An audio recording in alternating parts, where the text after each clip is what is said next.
CEO of COFAS Asia Pacific and Regional Managing Director for Greater China. Mr. Burton joined COFAS's Hong Kong branch in year 2000 and has since developed COFAS Greater China into a leading provider of trade credit insurance and credit management services, including managing acquisitions and the establishment of COFAS subsidiary in China and Taiwan. He was previously with the COFAS head office in Paris, where he was a member of the International Development Team, with responsibility for establishing businesses in Chile and Brazil, and for the development of various partnerships in many other countries. Mr. Burton is an honorary president of the French Chamber, a member of the Hong Kong Institute of Directors, a French foreign trade advisor, and a member of the Economic Policy Committee of the Hong Kong General Chamber of Commerce. So without further ado, I welcome Mr. Burton.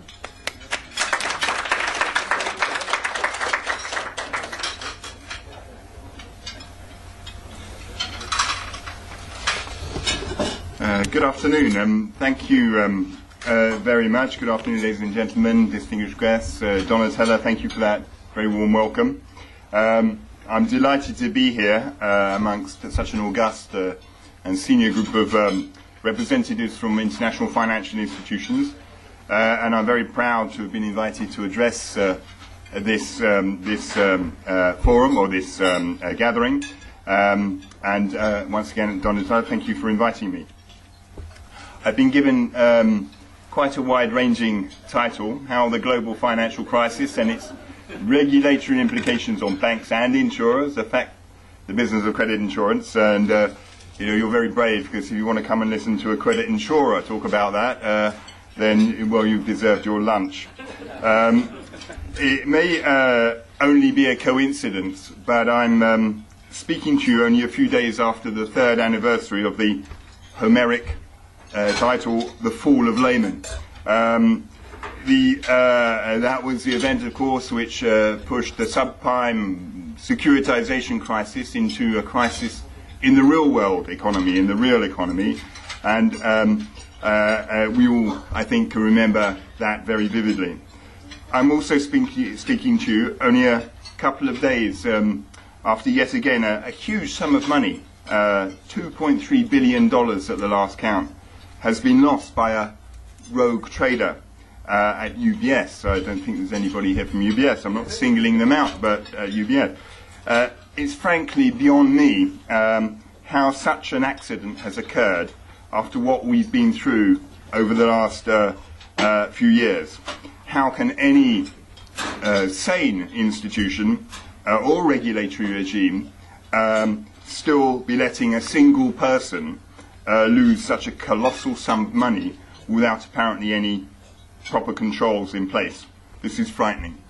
I think more scary for me as well is how many other institutions, banks out there, have similar situations or don't have in place the controls necessary to prevent it happening again. The question is, have we learned anything, really? It was discussing with Donatella at lunch. Have we learned nothing from the last few years? No doubt there will be some more polemical haranguing, but in reality the system remains broken and there seems to be no tools to fix it. Those are just some personal thoughts. I'm not a banker, I'm not a regulator, I'm a credit insurer. And so I thought I'd start by giving you a few insights into the global financial crisis as COFAS has lived it, but probably I should first say a few words about COFAS itself to situate us and why what we have to say might have some relevance. So who is COFAS? COFAS, our main business is trade credit insurance. That is the insurance given to a company to protect against the default of its buyers. We're business to business, domestic trade or export trade. And in many cases, and this is a link with you, our policies are used for receivables financing. Thus, we work closely with most commercial banks, which incidentally are also one of our most important channels for sales. We also have products which protect pools of receivables, for example from factoring, provide protection against political risk, non-transfer, expropriation, and expropriation of investments, and so forth. And we work closely with many banks, many of your own, of course, around the world. Some of those things, if necessary, or if you're interested, we can come on a little bit later. So this slide here gives a little bit of background into our group. I think 3 points that I would say for me are important here. One, we're global. Right? We have 6,000 or so highly skilled people spread across 67 countries. Trade credit insurance is quite a small business. Our own COFAS group turnover is just 1.6 billion. Less than's just been lost by the UBS trader. But by necessity, we have to be in every major economy to service our customers and to understand our risks. It's very difficult to understand the risk of, say, an Argentine SME going bust unless you have an intimate knowledge of the market characteristics. And that you can really only get by being present in the market. We're heavily dependent on technology. We have what we call our Atlas, or Common Risk System, which is a database monitoring 60 million companies worldwide and monitoring 400 billion or so of trade flows. And the third point is that we play an important role in the economy. I say 130,000 customers, but what is important is that we are working. Large and small companies depend on us. We like to say that we provide 3 services implicit in what we do: helping companies to identify good buyers, good customers, providing a monitoring service on those buyers, so that if the situation does get worse, we are there to step in. And finally, of course, we are an insurance company. We indemnify, we pay claims if the worst happens. We act as a kind of a stop, to stop, if you like, the domino effect, so that if a big buyer of one company goes bust, we're there to prevent that seller himself going bust. And this is frequently what we do. So next slide, sorry. We're number one amongst the private sector credit insurers in Asia. And this next slide shows our presence. We're a licensed insurer in these markets here with the dark blue.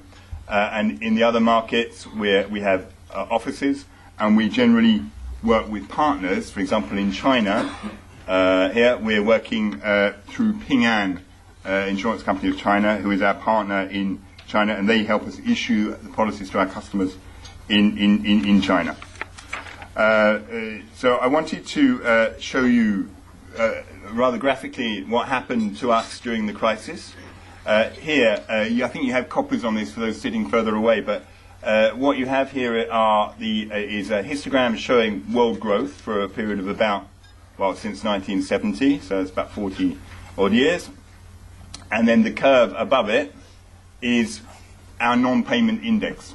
What that is a measure, if you like, of the volume of claims which we're receiving. You can see that there's an inverse correlation between growth and our index curve. So in the good years, as these are here, the index is low. But we've highlighted a few of the previous crises. There's this kind of wave thing, which is a little bit apparent here. But here we have the securitization crisis and the fall of Lehman. And look what happens here. We've got this vertiginous fall of world growth. And never before had we seen, in all previous crises, if you like, the world growth had never so dramatically and so abruptly fallen. And never had it been below zero globally. There, of course, had been recessions in various countries around the world, various parts of the world, but never was there a synchronized drop in growth, and never had it been so dramatic. it was more or less immediately after the fall of Lehman that banks stopped lending to each other and to industry. Companies immediately shelved investment plans. Stock exchanges plummeted. Consumers and businesses basically stopped buying. Trade, we see a very directly trade on more or less a day-to-day basis, and this basically fell off a cliff. In some sectors where we were closely involved, electronics, for example, we saw falls in business from our customers by over 50%, more or less overnight. So company failures and financial difficulties, of course, went through the roof. And you can see here we suffered very heavily. And in 2009, COFAS experienced the first loss in its history. A further illustration of the impact of the crisis in my business is we have here you have country risk ratings, and this isn't a sovereign rating, it's the rating of the average risk of non-payment in a particular country. So the next, what I'd like to look at here is is here in, say, in 2007. Here you've got advanced economies, and the majority of countries in 2007 are A1. Okay, in advanced economies, that means generally you can have a pretty good expectation of getting paid in those countries. Excuse me, Donatella, but there's Italy A2 and Spain. Okay, but very few. I had to say that. I'm sorry. There are very few that are. No, I didn't have to say it. It's true, but I did. The very few countries, but even those that have a little bit of difficulty are still very highly rated. If you look at now 2009, all very, very substantially changed. Many on downgraded or on the way to being downgraded, and this continues throughout 2009 till in 2010, January 2010. The only A1 country left is Sweden, I think, if I'm not mistaken. Yeah, there, Sweden, up there. So very dramatic and very rapid downgrading of nearly every industrialized country. But by 2010, we were already seeing the first signs of pickup, so we were already being more positive and saying we can upgrade. And then if you look at the other tables, you can see the number of countries in the following months were upgraded. I'll come back a bit later on our view of the future in the next few months. So the pattern, though, there you go. The pattern in the emerging countries is dramatically different. Again, in 2007, well, a fairly mixed bag, but the advanced economies out here, if you like, in Asia, pretty well rated. But if you look at the stability across this, it's quite remarkable that virtually no or very few Asian countries where we have to really downgrade throughout that crisis. So we have Hong Kong and Singapore, which made sort of rapid ins and outs pretty much from A1 to A2. China itself had a little bit of a wobble, but it was very brief. And so what we can say is that the crisis, from my perspective, from a credit insurance perspective, was very different whether we were looking at emerging countries or whether we were looking at industrialized countries. I don't think I need to dwell too long on the causes of the crisis, as much has been written on this, and as I am an insurer and a little bit risk averse and in a room full of bankers, I have no intention of haranguing the banks for what happened in the crisis, but there were many failures. Banks, yes. Regulation, yes. Rating agencies, yes. And even my own industry had failings. I think there are 2 or 3 issues, though, which I would see as important. I think I should say that these views are really my own and not necessarily that of COFAS, although the things I will highlight will have relevance to the credit insurance industry. Firstly, if we go back up to my chart on the growth, a good question would be to say, well, hey, Mr. Clever Clogs credit insurer, you can see that this regularly happens. Why weren't you ready for it? Well, the issue was that we were thinking there was going to be another crisis. You can see there's every 6 or 7 there's some kind of crisis. I mean, it's speaking to people who I think you know this. And so we were in some way thinking that there was going to be another crisis, and so we were preparing quietly for it. But we never expected it to be so dramatic. We never expected it to be added to the normal cyclical crisis, such a dramatic financial crisis. By the time this did hit us, we had very little time to react. We were obliged to dramatically cut our exposures worldwide. We overnight had to invent new ways of let's say, assessing companies that we thought would survive or we thought that would not survive. We had to raise our prices, which had sunk way too low. I mean, one of the features of my business is that when the years are good, there's a tremendous downward pressure on our pricing, and so we'd gone way too low anyway. That's our irresponsibility, if you like, in pricing our products during good years. But we had to bring them up very, very significantly. And at the time, credit insurers, we came in as well for very heavy criticism from our customers. We were accused of renting umbrellas, but only to pull them back in when it rains. When the sun's shining, not when it rains. Oh, yeah, only giving them to when the sun's shining. Sorry, that's what I mean. But if we hadn't acted, I think I probably wouldn't be talking to you today. Well, I might, but not as COFAS necessarily. But anyway, what I mean by that is that it was very serious for a crisis. And but on the other hand, we genuinely did seek to help our customers during the crisis by maintaining limits on the better buyers. And in fact, in COFAS's case, we started 2010 with a much bigger or slightly bigger pool of exposure than we did when we went in the crisis. It was beginning in 2008.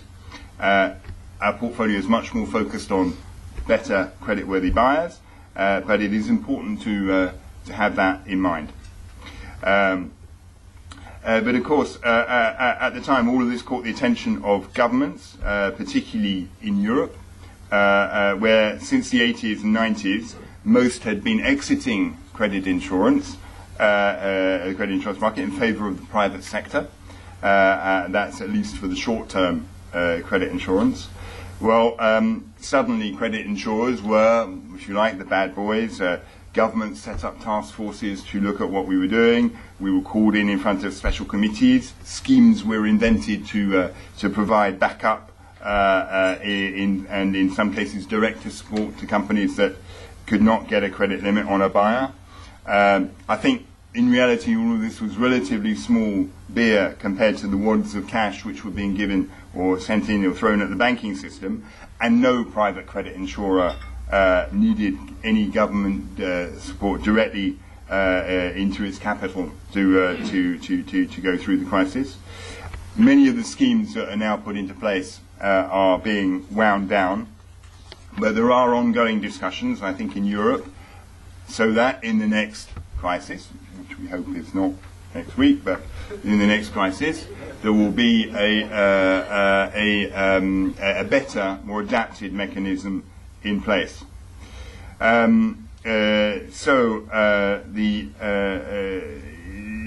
Credit insurers, we're highly dependent on good quality information, independent information on companies. Most of our risks, the risks which we were talking about earlier, are on private unquoted companies, where we obtain information from from public sources, from credit information companies.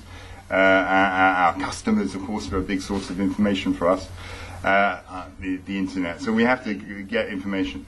So we all have what you could call our scoring and assessment system as for internal use.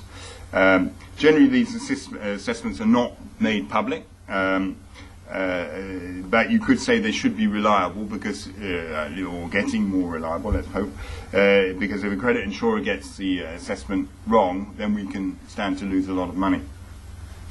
But this brings me to one group which I did get slammed and should no doubt rightly share a part of the blame for the problems, and these are the rating agencies. Their role in subprime mortgages, I think, is well documented, so I won't go into that. But I mention these because I think it is one area where the problems simply have not yet been addressed, and that the proposed and in some cases implemented new regulation, to my mind at least, has not addressed the issues, the conflict of interest, the over-dependence on what the rating agencies say, what the agencies say, the lack of competition.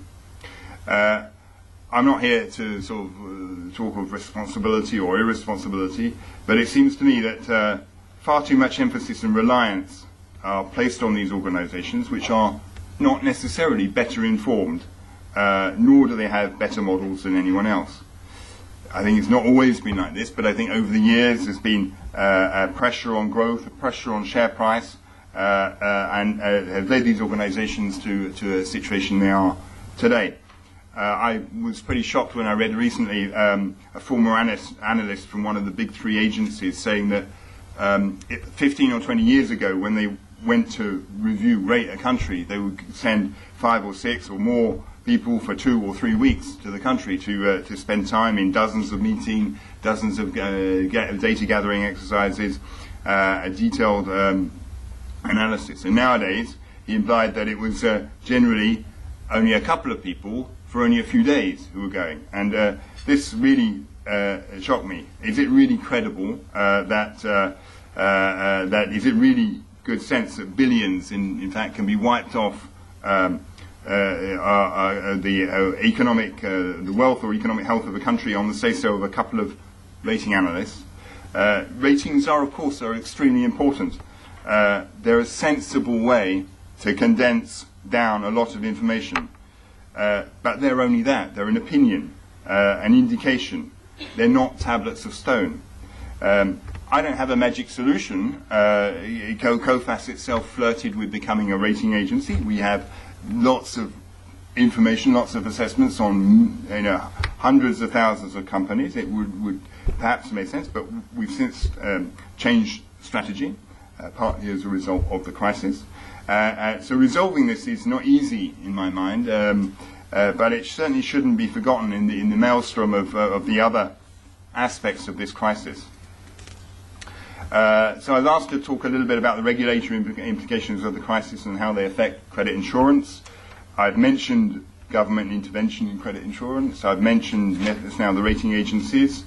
With regard to regulation generally, I would say that of course, clearly there were some regulatory weaknesses, which, had they not been there, may have weakened the force of the crisis, but I really don't believe they would have prevented it. In my mind, no system of regulation is perfect and can address all the issues. Indeed, I think that it would be to say that if regulation wrongly focused or wrongly adapted is no better than no regulation at all.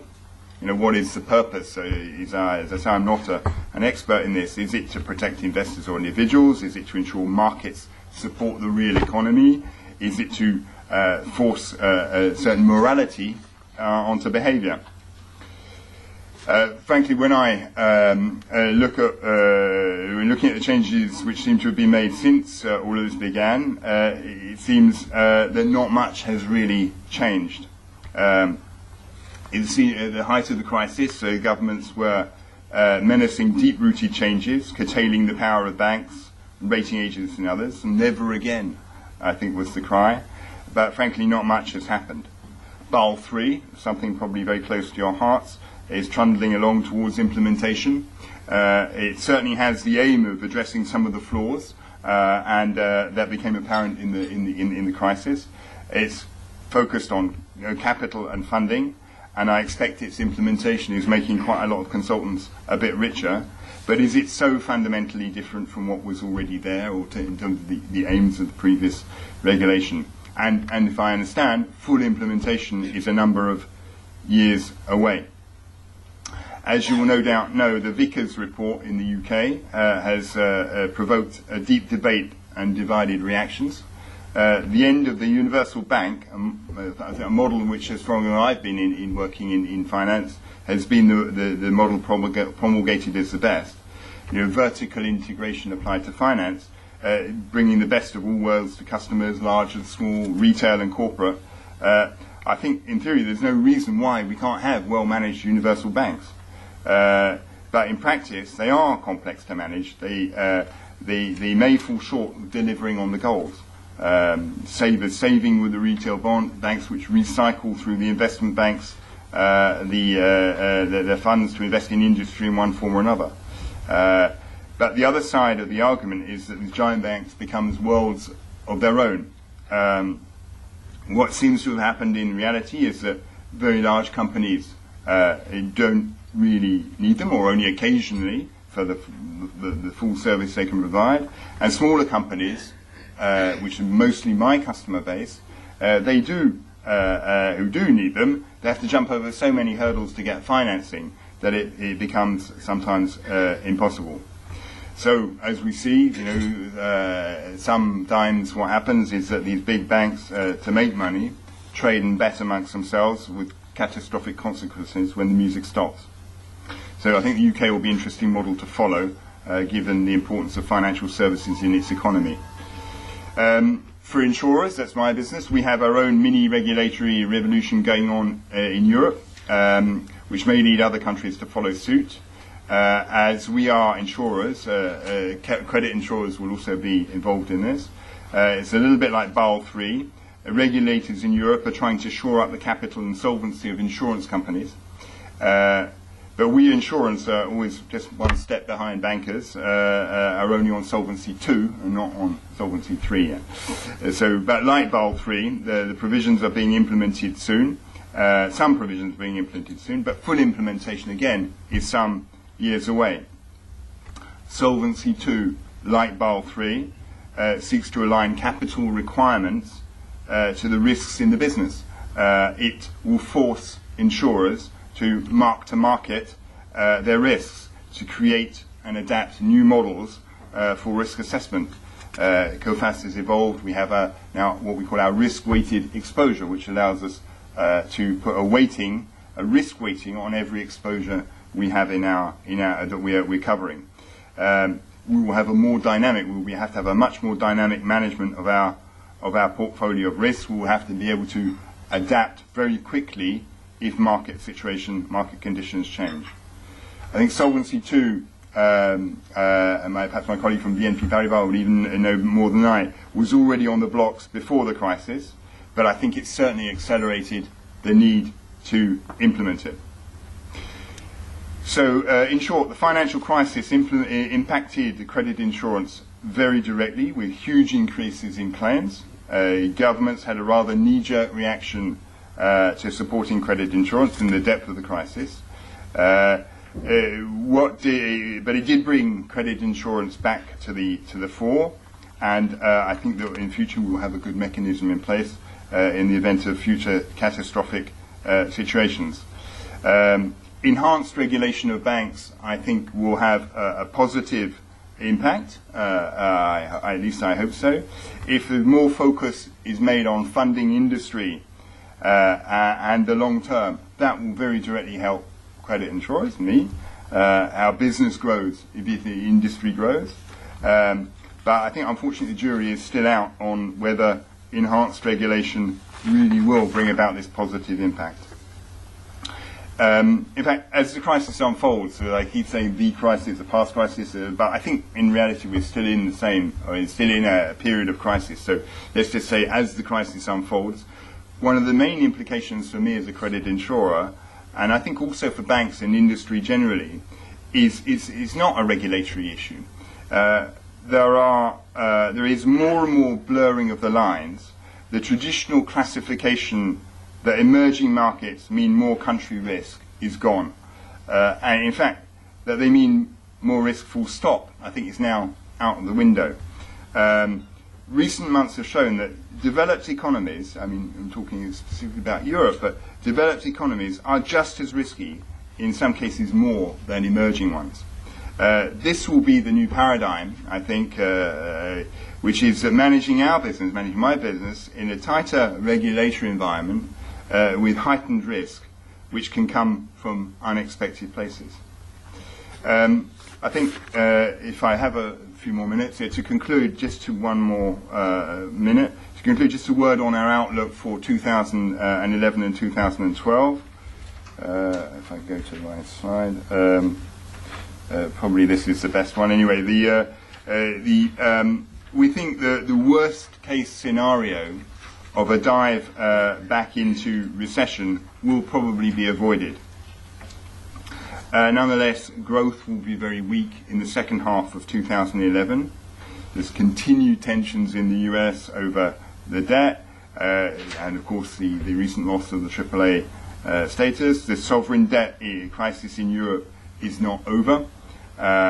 Will Greece default? If Greece defaults, will there be contagion? All of these things, I think, are not yet fully resolved. The spectacular drop, of course, in share prices in recent weeks, monetary policy tensions and so forth, all contribute to a continued lack of confidence.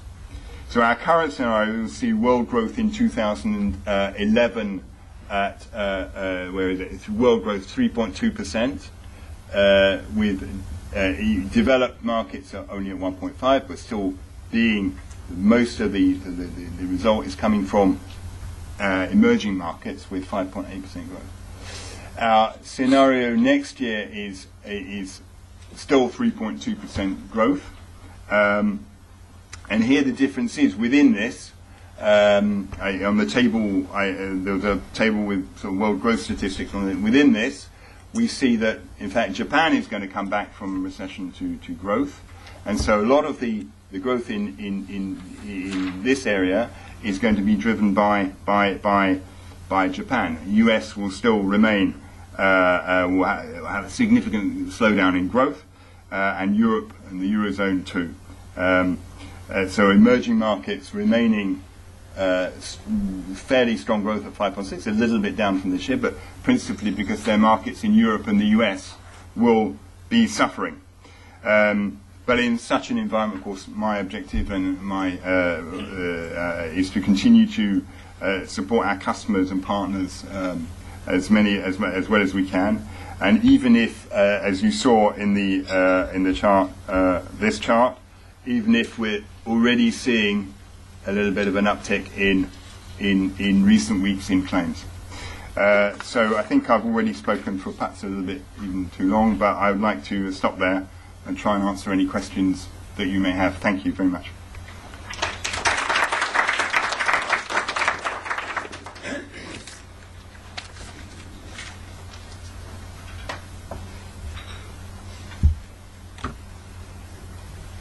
Thank you, Richard. I would like to open the floor to questions. Any questions? Anne? Yes. Richard, that was great. You referred to the rating agencies, and I really kind of wanted to go back to that issue for a moment, if I may. I'd be interested in, this is off the record, what was your reaction when the S&P agency decided to downgrade America, and what was the reaction of your company at that point? Had you expected that? Were you in shock? What happened when that occurred? Yeah, I think it's been in a way long. Sorry, yeah. Again, I think it was in a way as expected. My own view of this is my personal view is that S&P had backed themselves into a little bit of a corner. They'd been threatening to say we're going to downgrade, and then they had to do so. I think that in reality, is in fact the markets which the following days following it, in fact even still, haven't really. I mean, it was already scouted into the markets, if you like, and in fact, it still remains that AAA or AAA minus or whatever it is now is still US is still seen as a safe haven, I think, and so I think that that's why we haven't seen. From our perspective, in reality, from a country rating perspective, our own, and again, our ratings are not sovereign ratings; they're ratings of average risk of non-payment. that has not substantially changed. We haven't downgraded US from A1 to A2 because S&P downgraded the US from a sovereign risk perspective. Our non-payment risk is maintained. Okay, so it's still again our principal objective in measuring in that is to measure the average risk of non-payment. Okay, so I think that we were shocked because I think it was telegraphed, but in fact not really much impact at the moment. Yeah. Yes, indeed. I found your presentation very, very enlightening. The credit insurer perspective was quite complementary to what we experience as bankers. You made a very striking comment about your business at the opening of the global financial crisis in 2008, and you said that in 2010 your books of business was larger than in 2008. Yet, you as a single credit insurer, a leading player, you focus more on the biggest names and best rated, internally rated names. I'm talking about corporates. Do you infer that there is less room for getting insurance to support the business of smaller size companies in the world today? Let me clarify the point. Thank you. It's a good question because it highlights that I wasn't terribly clear in my remark.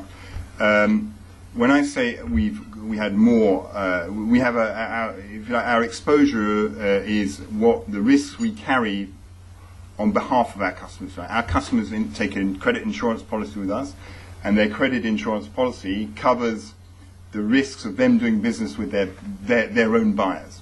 Okay, the non-payment risk of their buyers. Now, when I say we had more at the beginning of 2010 than the beginning of 2008, it was more overall exposure. Okay.